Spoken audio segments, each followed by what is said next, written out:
The Second Amendment is extremely clear. Quote, "The right of the people to keep and bear arms shall not be infringed." A number of my colleagues have invoked the Second Amendment. They only quote half of it. They say the right of the people to keep and bear arms shall not be infringed. What about the first half of it? A well-regulated militia being necessary to the security of a free state. It's perfectly constitutional for us to engage in reasonable gun safety regulation. Check out Heller versus the District of Columbia. Justice Scalia wrote that opinion. And that's music to my Scottish ears. As much as Republicans love to cite that one Dr. King quote of "I have a dream" while working to undermine everything he stood for, they also love to leapfrog the first few words of the Second Amendment so that they can rush to their precious right to bear arms. And let me tell you, Texans are not happy when the government comes after their Second Amendment right. But Jamie Raskin, as he usually does, came well-equipped, pun absolutely intended, to push back on why America fails to uphold the well-regulated part of that amendment. Into the $3.5 trillion budget. And in 2022, I'm going to blow away the Democrat socialist agenda. Go to the website below and sign up to win my .50 caliber gun before Joe Biden bans it. A number of my colleagues have invoked the Second Amendment. They only quote half of it. They say the right of the people to keep and bear arms shall not be infringed.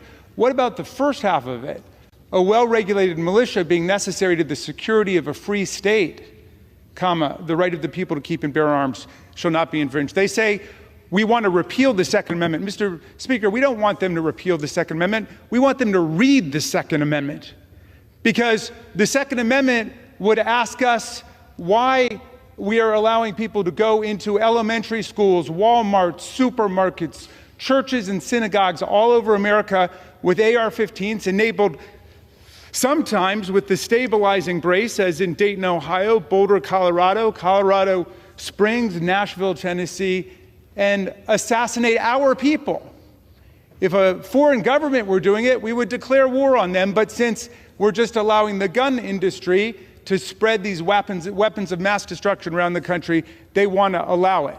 And they say that the Second Amendment must be respected in this strange and distorted way because they believe the Second Amendment gives the people the right to overthrow the government.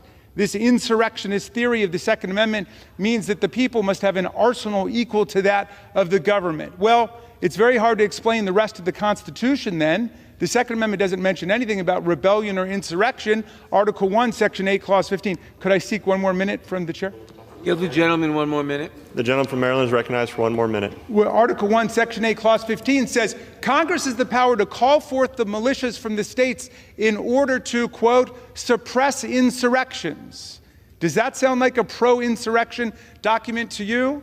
How about the Republican Guarantee Clause? Congress shall guarantee to the people of the states a Republican form of government and assist them in putting down domestic violence. How about the Treason Clause, which says that treason shall consist of levying arms against the Union? I could give you 6 more examples like that, but why don't we pause on Section 3 of the 14th Amendment, which says that anybody who has sworn an oath to uphold and defend the Constitution of the United States and violates that oath by engaging in, quote, insurrection or rebellion shall never be allowed to hold federal or state office again. So that's not the meaning of our Constitution. The regulation the administration has adopted is perfectly constitutional. So if you want more bloodshed, just stand for that. It's got nothing to do with the Second Amendment. It's perfectly constitutional for us to engage in reasonable gun safety regulation. Check out Heller versus the District of Columbia. Justice Scalia wrote that opinion. As you may know, this is something that Jon Stewart famously discussed when holding a GOP member's feet to the fire over their unwavering allegiance to the Second Amendment. Shall not be infringed. That's the one right that's listed in the Constitution that uses that very specific affirmative language, shall not be infringed. It's also the one right that uses the phrase well-regulated. To ban drag show readings to children. To minors, yes. Why? Why? What are you protecting? Why can we prohibit children from voting, those under 18 from voting? Why are you banning? That? Is that free speech? Are you infringing on that performer's free speech? They can continue to exercise their free speech, just not in front of a child. Why? Because the government does have a responsibility to protect. I'm sorry? The government does have a responsibility in certain instances to What's protect the children. leading cause of death amongst children in this country? And I'm going to give you a hint. It's not drag show readings to children. Correct, yes. So what is it?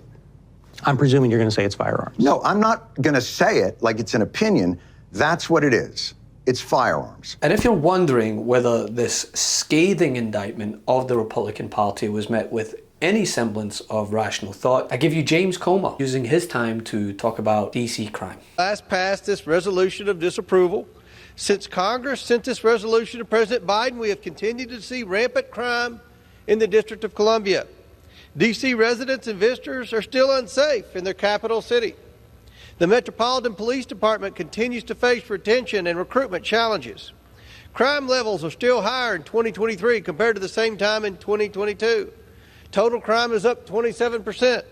Violent crime is up 16%. Homicide is up 19%. Motor vehicle theft is up a staggering 118%. I mean, didn't he learn his lesson the last time he tried to do this? Thank you, Mr. Speaker.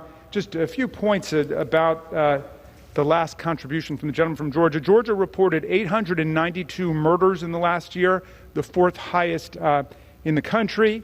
He says that Washington, D.C. is overrun by violent criminals. The only time I've seen an institution overrun by violent criminals was here in the U.S. Capitol on January 6, 2021, an event that gentleman described as a tourist visit and has consistently likened it to a tourist visit. So I don't know that he's going to be the best and most reliable witness for determining when an institution is being overrun by violent criminals.